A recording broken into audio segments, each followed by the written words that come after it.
In the early years of World War II, as the Pacific Theater erupted following Pearl Harbor, the Japanese Air Force was at the height of its confidence. They possessed the Mitsubishi A6M0, a fighter considered virtually unmatched at the time. With extraordinary maneuverability, tight turning radius, and rapid climb capability, the Zero struck terror into the hearts of both the U.S. Navy and Air Force. To the Japanese, it was not just a weapon, but a symbol of the samurai spirit.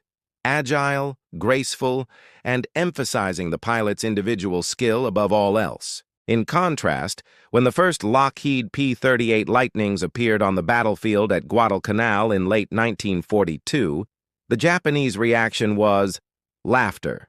They saw a massive twin-engine aircraft, large and cumbersome, and immediately assumed it was a product of excess, a technically complex creation that could only come from industrial America.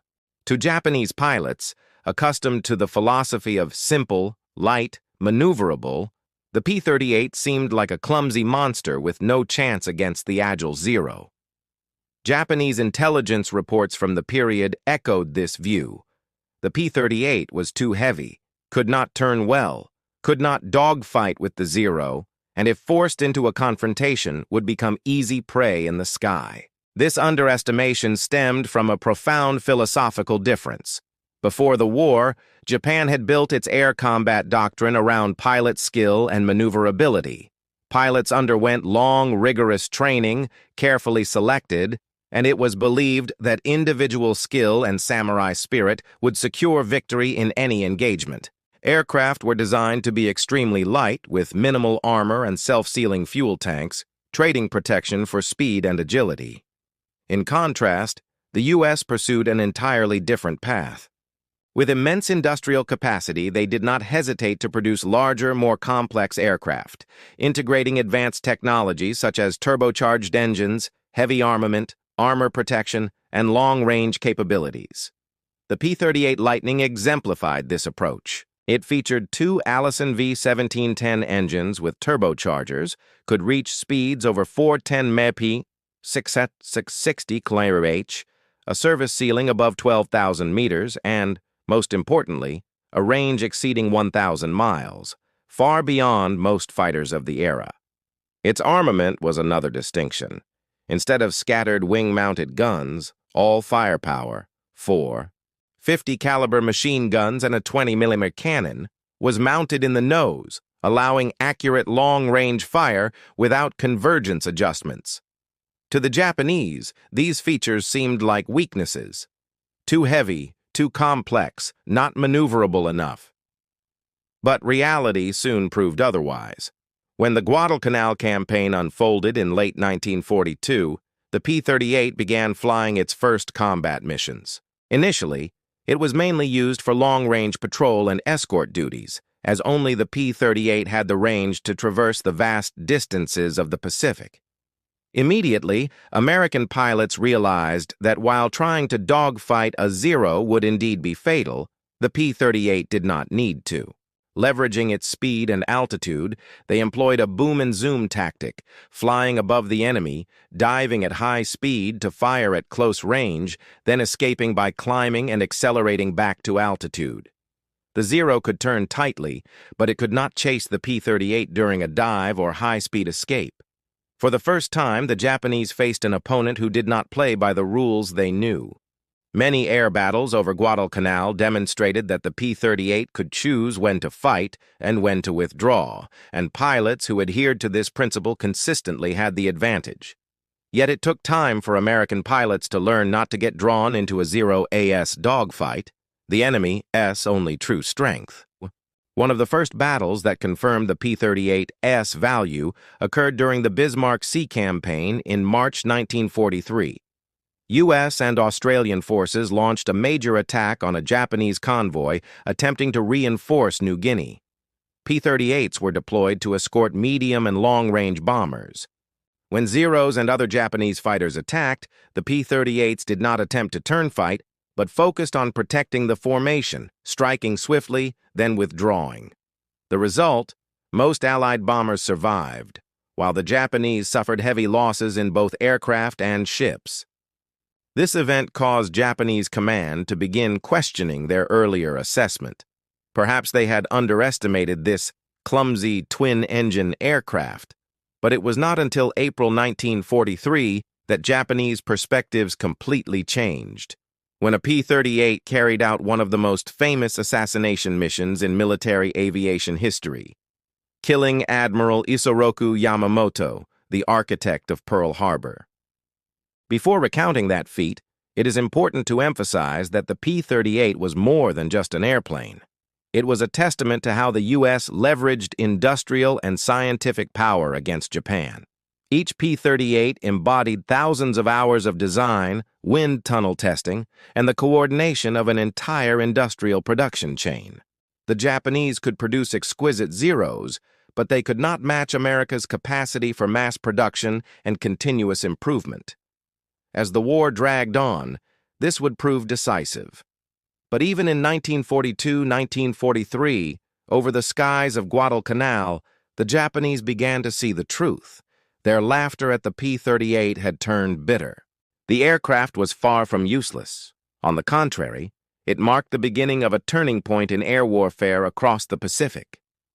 On April 18, 1943, a remarkable mission transformed the P-38 from a laughingstock into a weapon that struck terror into Japan. This was Operation Vengeance, the mission to assassinate Admiral Yamamoto, Commander-in-Chief of the Combined Fleet and the mastermind behind the attack on Pearl Harbor. The story began when U.S. intelligence cracked Japan's JN-25 code. Through this, they obtained the detailed itinerary of Yamamoto's inspection tour in the Solomon Islands. He would fly from Rabaul to Bougainville in a G-4M Betty bomber escorted by 6 Zero fighters arriving precisely at 9:45 a.m. This was a golden opportunity to eliminate one of the enemy's most dangerous strategic minds. However, turning this intelligence into action was far from simple. The distance from Guadal Canal to Yamamoto's interception point exceeded 400 miles, beyond the range of most American fighters. Only the P-38 Lightning, with its superior range aided by auxiliary fuel tanks, could accomplish the mission. U.S. Command selected 16 P-38s, divided into two groups, one to intercept ahead, the other to provide cover from above. It was a one-way mission. Even a few minutes' miscalculation could mean failure. That morning, the pilots took off from Henderson Field, flying at low altitude just above the sea to avoid Japanese radar while conserving fuel. They had to maintain precise speed and heading to arrive exactly when Yamamoto was scheduled to land. A delay of even a few minutes would have meant the opportunity was lost forever. After more than 2 tense hours of flight, at 9:34 a.m., American pilots spotted 2 G-4Ms with their Zero escorts approaching. The plan had worked. Yamamoto was dead on schedule. Immediately, the P-38s dived in. Lieutenants Rex Barber and Thomas Lanphier were the closest. They targeted the lead G-4M, Yamamoto's aircraft. A hail of 50 caliber machine gun bullets and 20mm cannon shells shredded the left wing, set the engines ablaze, and the massive plane plunged into the Bougainville jungle. Yamamoto died instantly, still seated upright with his samurai sword strapped to his side. The second G-4M was also destroyed, crashing into the sea, while the escorting Zeros were powerless against the P-38's superior speed and firepower. This was not just a military victory, it was a severe psychological blow to Japan. Yamamoto was not only an admiral, but a national symbol, a strategic genius revered across the country. His death at the hands of the clumsy twin-engine plane the Japanese once mocked became a bitter humiliation. Subsequent Japanese reports had to admit the P-38 was not only a threat, but one of the most dangerous adversaries in the Pacific skies. After this shock, Japanese command issued new directives to their pilots. They were instructed never to chase P-38s above 20,000 feet, where the twin engines gave the American plane a decisive advantage. Pursuit during high-speed dives was forbidden, as Zeros could not keep up. Instead, tactics were adjusted to try luring the P-38 into turning engagements. the only scenario where the Zero retained some advantage. Yet these were only stopgap measures. The harsh reality was that Japan's pool of experienced pilots was dwindling, while the U.S. was producing thousands of new pilots every year. By 1943, Japan could no longer replace its fallen ace pilots. Veterans from Pearl Harbor and Midway had been decimated, while young pilots received only rush training with a few dozen flight hours. In stark contrast, American pilots underwent hundreds of hours of training in planes and simulators before heading to the front lines. They were taught clearly: never dogfight with a Zero. Always exploit altitude and speed advantages. This allowed even inexperienced American pilots to survive and gain experience, whereas young Japanese pilots often died in their first engagements. Another critical difference lay in aircraft design. To achieve unmatched maneuverability, the Zero sacrificed nearly all armor and lacked self-sealing fuel tanks. A single burst of gunfire could ignite it instantly. The P-38, on the other hand, had armored protection for the pilot and twin engines. If one failed, it could still return on the other.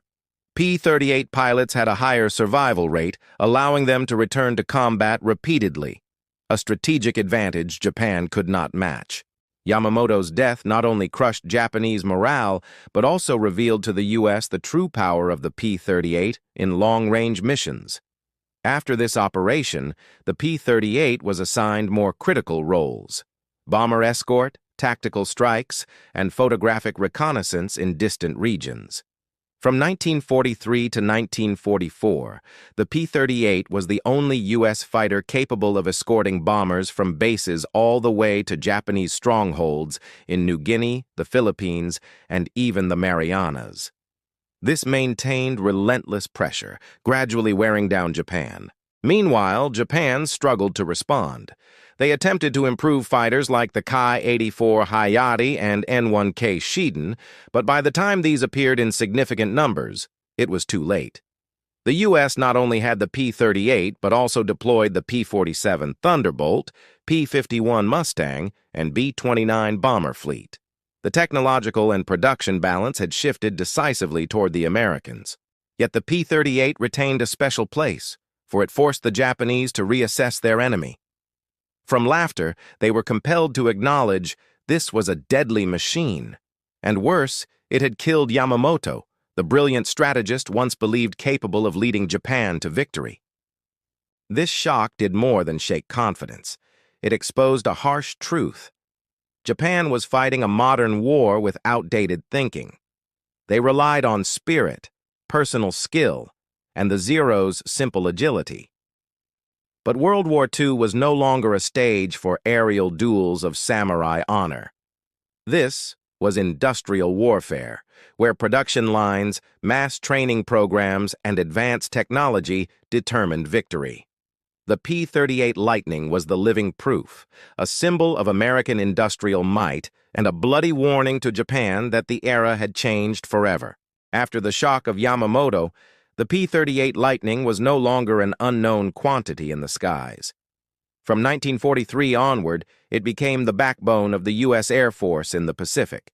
Across a theater stretching thousands of miles, from the Solomon Islands and New Guinea to the Philippines, only the P-38 could meet the demands: high speed, heavy firepower, long range, and superior survivability.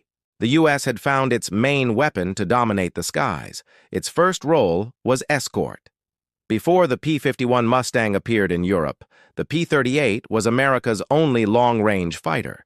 In the Pacific, it became a protective shield for B-24 Liberator and later B-29 Superfortress bomber formations. Without P-38 escorts, these massive bombers would have been easy prey for Zeros. With P-38s providing cover, losses dropped sharply, while Japan could not muster sufficient forces to penetrate this protective screen. American bomber crews began to believe they would return home, while the Japanese were put on the defensive. They could neither strike effectively nor evade safely. Beyond escort duty, the P-38 proved versatile in many roles. Its spacious cockpit and excellent visibility allowed it to be converted into the F-5 reconnaissance variant, capable of high-altitude photographic intelligence missions. Images taken by F-5s provided invaluable data for amphibious landings and strategic bombing. Many Japanese bases, from New Guinea to the Philippines, were discovered and attacked thanks to the sharp eyes of the P-38 reconnaissance planes. In ground attack missions, the P-38 was equally effective. Able to carry bombs and rockets, it became a potent strike aircraft against transport ships, vehicles, and Japanese airfields. Many P-38 pilots recalled that diving to bomb or firing rockets at Japanese ships felt like a hunter casting a net over fish. Its long range allowed strikes deep into enemy supply lines, missions impossible for P-40s or F-4F Wildcats.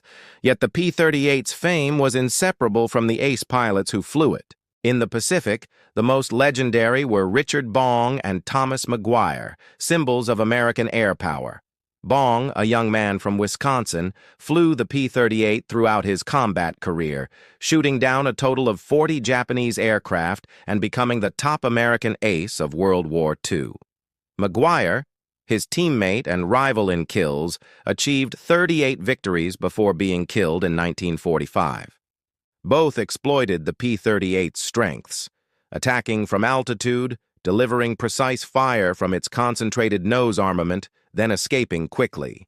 Their exploits boosted American morale while eroding Japan's remaining experienced pilots. Anyone facing them had almost no chance of survival. A little-known fact, Charles Lindbergh, famous for his solo transatlantic flight in 1927, also helped enhance the P-38's effectiveness. Though retired from the military, Lindbergh was invited to the Pacific in 1944 as a technical consultant. He flew the P-38 personally, studying how to operate its Allison engines for maximum fuel efficiency. He discovered that by adjusting throttle and RPM, the P-38 could extend its range by up to 30% without sacrificing combat performance. This knowledge was widely disseminated, allowing P-38s to escort bombers and strike deeper into Japanese territory. Lindbergh even participated in a few combat missions, shooting down a Japanese plane, although officially he remained a civilian. This exemplified the U.S. approach of combining scientific knowledge with practical experience.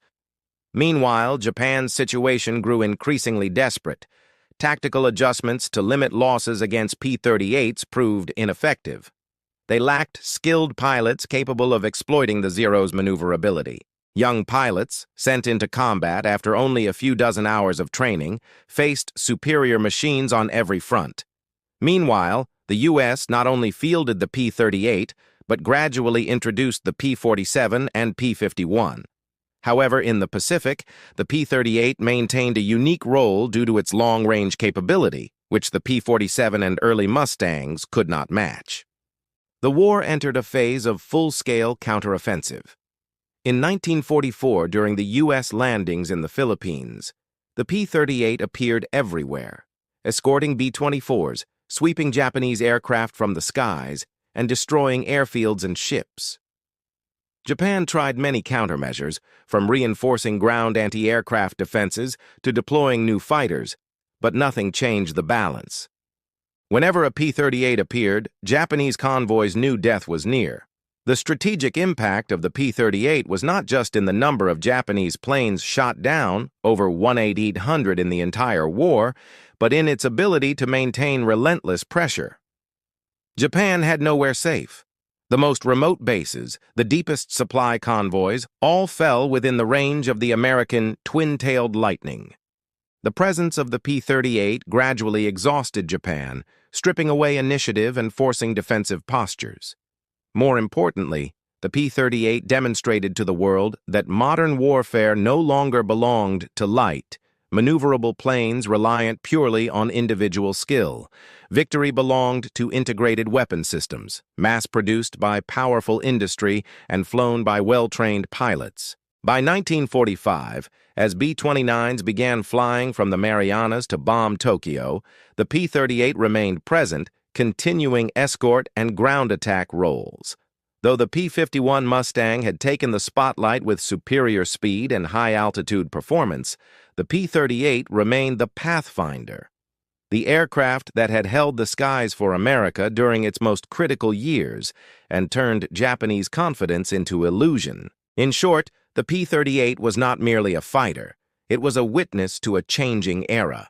It proved that samurai spirit, pride in individual skill, and sheer aerial agility could not withstand the power of modern industry. Every P-38 victory was a blow to Japanese morale, and each accomplishment helped pave the way for the inevitable collapse of the Empire of the Rising Sun.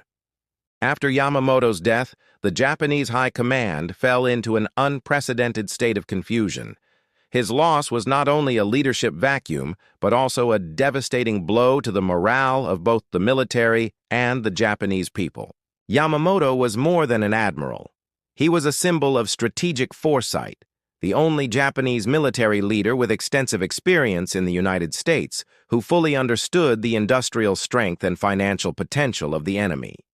His death meant Japan lost one of the few voices capable of looking beyond the narrow confines of the samurai spirit. This event forced Japan to confront a harsh reality. Their initial assessments of the P-38 Lightning had been completely wrong. In reports following the ambush of Yamamoto, many Japanese officers noted that the P-38 was no longer the strange, cumbersome plane they had once believed. The precision of the assassination mission demonstrated not only the aircraft's capabilities, but also the effectiveness of U.S. intelligence, coordination, and pilot skill. It was a major turning point. Previously, Japan had believed that the Zero and their experienced pilots could overwhelm any opponent in the Pacific. From the moment Yamamoto was shot down, that confidence began to crumble.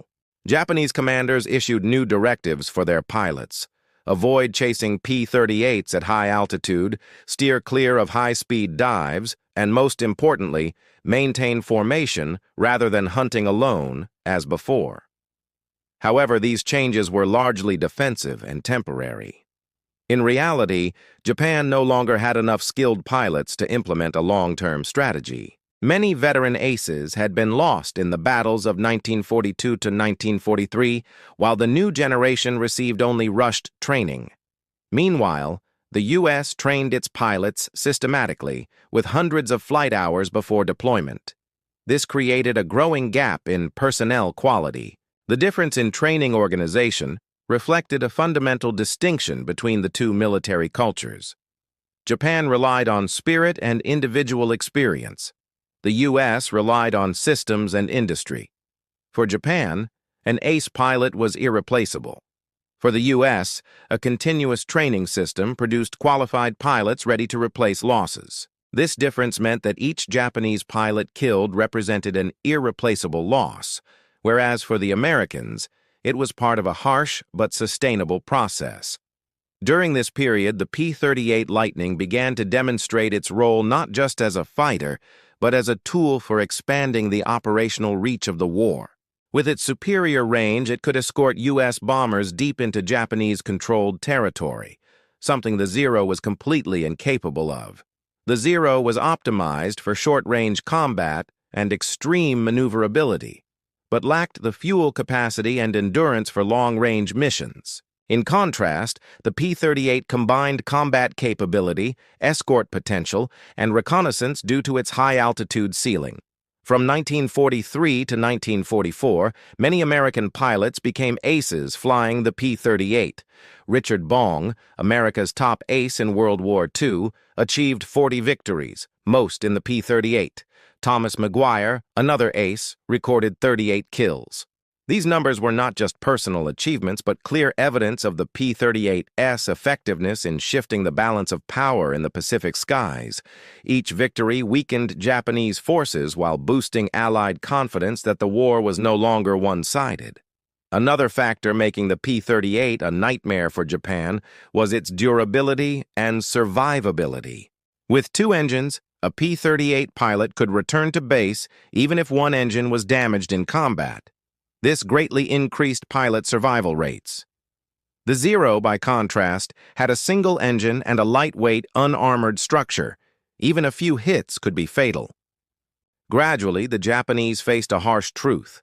Experienced pilots were declining in number, while the Americans not only retained their pilots, but allowed them to gain continuous combat experience. The P-38 also benefited from continuous improvements thanks to America's enormous industrial base. Later variants had upgraded armament, extended range, improved maneuverability, and corrections to early technical issues. Notably, Charles Lindbergh, the legendary transatlantic pilot, advised on fuel-efficient operation, teaching pilots how to adjust throttle and RPM to increase range by up to 30%. This enabled P-38s to escort B-24s and later B-29s over previously impossible distances. As American power expanded, Japan gradually contracted. Forward bases were lost, reducing the operational reach of Zeros and other Japanese aircraft. During the U.S. island hopping campaign, establishing airfields on captured islands, the P-38 became a strategic weapon securing airspace for ground forces. The combination of the Navy, Army, Air Force, and industrial support created a comprehensive war machine Japan could not match. In the long term, Yamamoto's death marked the end of Japan's ability to achieve strategic advantage through surprise and audacity. From 1943 onward, the U.S. not only responded but actively led the war. The P-38, with its key role in air combat and bomber escort, symbolized this shift. The Japanese had once mocked its design, dismissing it as overly complicated American engineering. Yet that very aircraft demonstrated that the era of relying purely on spirit had passed. This was the age of technology, mass production, and coordinated power. In retrospect, the P-38 was more than just an aircraft. It embodied a completely new approach to warfare, placing faith in science, technology, and industry rather than intuition or individual skill. Japan's defeat before the P-38, especially in the Yamamoto incident, was the clearest evidence of this difference. From then on, every aerial engagement in the Pacific showed a clear trend. Japan was losing air superiority, while the U.S. increasingly dominated the skies. As Japan gradually lost control of the Pacific skies, the P-38 Lightning evolved from a single fighter into a symbol of American air power. From 1944 onward, the P-38 was not only tasked with bomber escort, but also participated in a wide range of missions: reconnaissance, ground attack, support for amphibious operations, and even serving as a guardian angel for special operations. Its long-range, high-altitude ceiling and concentrated firepower made it a nightmare for the Japanese, who had once mocked the American plane as clumsy and overly complex. In campaigns across New Guinea, the Philippines, and the Mariana Islands, the P-38 was often deployed in critical positions to control the airspace. Thanks to its twin-engine design, P-38 pilots enjoyed far higher survivability than their Zero counterparts. This provided a crucial morale advantage. American pilots knew that even if hit, they had a chance to return safely. Japanese pilots, inexperienced and poorly protected, often died in their first air engagements. Consequently, American pilots accumulated more flight hours and experience, creating a self-reinforcing disadvantage for Japan. Aces such as Richard Bong, Thomas Maguire, Charles McDonald, and Gerald Johnson all recorded remarkable victories flying the P-38. Bong, with 40 confirmed kills, became America's top ace, while Maguire tallied 38. Their achievements were more than statistics. They were proof of the U.S. approach to warfare. Victory came not from individual skill or personal heroics, but from the combination of machinery, tactics, and rigorous training. P-38 pilots often exploited their energy advantage, attacking from above, firing with precision, and disengaging before the enemy could respond. This tactic proved fatal for Japanese Zeros, as the young pilots lacked the experience to adapt effectively. Beyond aerial combat, the P-38 excelled in ground attack and anti-ship missions. In major battles such as the Mariana Turkey Shoot, June 1944, P-38s, alongside F-6F Hellcats, and other U.S. aircraft, swept the skies clean, ensuring safe bombing runs for B-24s and B-29s. The P-38 also conducted reconnaissance, pinpointing target coordinates and occasionally striking Japanese supply ships directly. Its versatility changed American operational planning. A single P-38 served as fighter, eyes, hands, and striking force all in one. Another factor cementing the P-38 as a game-changer was the efficiency of American industry. While Japan could only produce a few hundred aircraft per month, the U.S. produced P-38s at an unmatched pace, over 400 per month by 1944, in addition to other fighters like the P-51 Mustang, P-47 Thunderbolt, and F-4U Corsair. Assembly line production and continuous improvement ensured that every P-38 was combat-ready, while Japanese production declined in quality due to material shortages and inexperienced labor. This was a clear example of the difference between individual ingenuity and industrialized warfare. American victory relied not just on pilot skill, but on a fully integrated system of production, training, and tactics. The psychological impact of the P-38 was equally profound. Its presence in areas previously considered safe kept Japanese pilots on edge, unable to predict where it would strike. Once proud of the Zero's superiority, Japanese pilots soon recognized that the samurai spirit and personal skill could not counter technological and tactical advantages. Japanese aviators nicknamed the P-38 the twin-tailed ghost, striking from above, then vanishing before they could react. Charles Lindbergh played a unique role in maximizing the P-38's operational efficiency. He instructed pilots on low-altitude flight to conserve fuel, optimized use of auxiliary fuel tanks, and enabled long-range escort missions spanning hundreds of miles without refueling. Thanks to Lindbergh, the P-38 became more than an exceptional fighter. It became a strategic tool, allowing the U.S. to penetrate deep into Japanese-held territory with minimal risk of counterattack. This exemplified the synergy of engineering, experience, and tactics, creating a decisive advantage over the enemy. By the end of the war, the P-38 had left an indelible legacy. It destroyed over 1,800 Japanese aircraft, including Yamamoto's plane, and reshaped the understanding of modern warfare. Post-war, Japanese pilots admitted they had underestimated the combination of industry, science, and strategy. Survivors called the P-38 a warplane that changed the entire concept of warfare. Victory was no longer determined by skill or personal courage alone, but by integrated systems where technology, training, production, and tactics worked in unison. Beyond technical capabilities, the P-38 embodied a new philosophy of warfare: systems over individuals. Instead of relying on elite pilots or traditional tactics, the U.S. emphasized mass production of high-quality aircraft, methodical pilot training, and optimal exploitation of each plane's strengths. This strategy, combined with the P-38, allowed America to dominate the Pacific skies, protect bomber forces, and gradually strangle Japan's defensive capacity. When the war ended on August 15, 1945, the P-38 had proven decisive across the entire Pacific theater. It didn't just shoot down planes or destroy supply lines, it changed strategic thinking, forcing the enemy to realize that old principles of relying on personal skill or bravery were obsolete. The twin-tailed P-38, with concentrated firepower and long-range capability, symbolized the power of industry coupled with intelligent strategy. Final statistics underscore its impact. Over 10,000 P-38s were produced, flying more than 65,000 combat missions in the Pacific.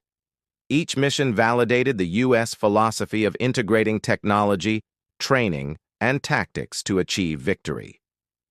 Once underestimated by the Japanese, the P-38 ultimately demonstrated that it had defeated them not only in the sky but in their perception of modern warfare. In conclusion, the P-38 Lightning was more than a fighter aircraft. It was a symbol of the industrial war generation, proving that in the modern era, victory belongs to nations capable of mass production, systematic training, and the intelligent application of science to strategy. P-38 pilots were not merely achieving individual triumphs, they were part of a superior war system that Japan, despite courage and skill, could not match. With all this, the P-38 did more than destroy planes, fleets, or leaders like Yamamoto. It destroyed the old philosophy of war, proving that systemic strength, industrial capacity, and integrated tactics were the keys to victory in modern conflict. What Japan initially mocked became a historical lesson. In the modern world, bravery alone is not enough. You need systems, technology, and smart strategy. The P-38 Lightning was more than just a fighter aircraft. It became a vivid symbol of the transformation in modern warfare. From its first appearance at Henderson Field on Guadal Canal in November 1942 to dominating the skies of the Pacific by 1945, the P-38 demonstrated a critical lesson. In war systems industry and smart tactics outweigh individual courage and isolated skill. From the very beginning, the P-38 made Japanese commanders uneasy. Its twin-engine, twin-boom design and unusual silhouette were considered clumsy, overly complex, and lacking finesse compared to the Zero, a symbol of streamlined, agile, and weight-optimized engineering. Yet within months, the P-38 overturned these assessments. The first battles over Guadal Canal and subsequent engagements in New Guinea showed that the Zero no longer held absolute superiority. The P-38 exploited speed, high-altitude ceiling, and concentrated firepower to attack from above and disengage before the Zero could react. American pilots learned to avoid traditional dogfights, instead keeping energy advantage from high altitudes, a tactic the Japanese had never encountered. The most notable event was the mission to assassinate Admiral Yamamoto on April 18, 1943. This was not only a significant military success, but also proof of the P-38's comprehensive power. American pilots flew 435 miles from Guadalcanal, navigated with precise use of compass and watch, and intercepted the Japanese formation with near-perfect accuracy. The result? Yamamoto was killed, only one P-38 was lost, and the entire mission took less than 10 minutes. The incident shook Japanese morale, shattered confidence in their supposed superiority, and forced the entire Air Force to reevaluate their tactics and strategy. The tactical legacy of the P-38 was equally clear. After Yamamoto's death, Japan had to completely revise its air combat doctrine. Avoid climbing above 20,000 feet, refrain from diving after P-38s in high-speed attacks, and only engage when P-38s committed to ground targets or escort missions. This marked a complete reversal of their previous philosophy, which had placed decisive weight on pilot courage and skill. While Japan scrambled to adapt, the P-38 continued to expand its roles across the theater. It escorted B-24s and later B-29s on missions beyond the Zero's reach, ensuring the safety of deep strikes into Japanese-held territory.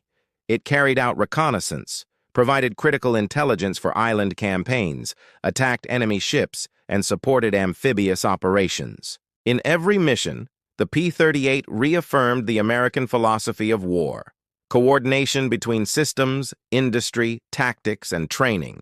The industrial aspect of the P-38's legacy is also noteworthy. While Japan struggled with limited resources and handcrafted production, the U.S. applied assembly line methods, mass-produced P-38s alongside other fighters, and continuously improved designs based on combat experience. This resulted in superior quantity, quality, and adaptability. Every P-38 delivered to a pilot was thoroughly tested, upgraded, and well-equipped, something Japan could rarely achieve. Additionally, the P-38's twin-engine design, long-range, and multi-role capability enhanced pilot survivability.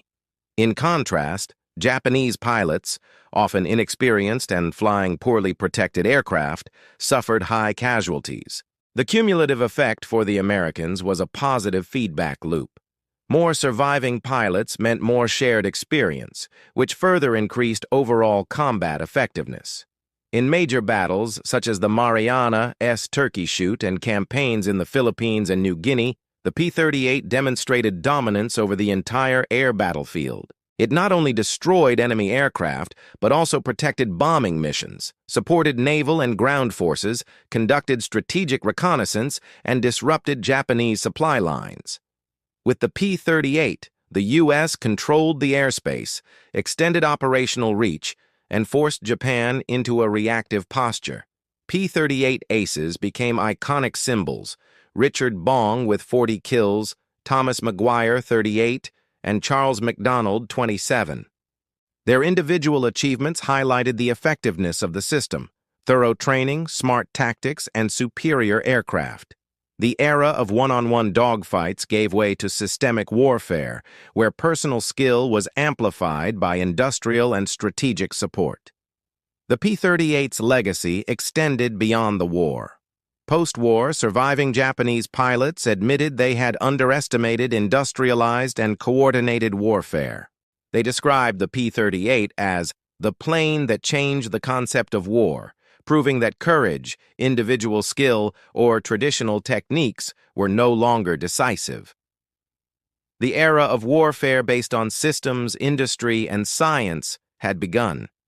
From its first appearance on Guadal Canal to controlling the Pacific skies, the P-38 delivered a series of historical lessons. Systems over individuals. Overall strength, aircraft, pilots, industry, and tactics determines victory. Industry dictates speed and quality. Mass production, continuous improvement, and consistent quality are strategic weapons. Smart tactics surpass individual courage. Victory is determined not by bravery alone, but by tactics leveraging technical and energy advantages. Training and accumulated experience matter. American pilots were rigorously trained and gained experience continuously, while Japan lost veteran aces and offered only minimal training, weakening their forces. Versatility is key. The P-38 was not just a fighter. It was a reconnaissance plane, ground attack aircraft, and escort, creating a comprehensive strategic advantage. When Japan surrendered in August 1945, the P-38 had proven decisive in the American victory in the Pacific. It didn't just destroy enemy aircraft, it transformed the conduct of war, from individual duels and samurai-style heroics to system-based warfare, where integrated industry, technology, and tactics were the keys to victory. The P-38 had shot down not only Yamamoto, but also Japan's old war philosophy, demonstrating that in the modern era, a smart system always triumphs over individual courage unsupported by infrastructure. Finally, the P-38's legacy still resonates in military doctrine, aviation history, and the global understanding of modern warfare. It stands as a symbol of combined strength, embodying the American philosophy of war. If you cannot win by playing your opponent's game, create a new one where systems, industry, and tactics determine everything. The P-38 Lightning was not just an aircraft. It was the emblem of the industrial age of war, and where quality, quantity, training, and coordinated tactics produce ultimate victory.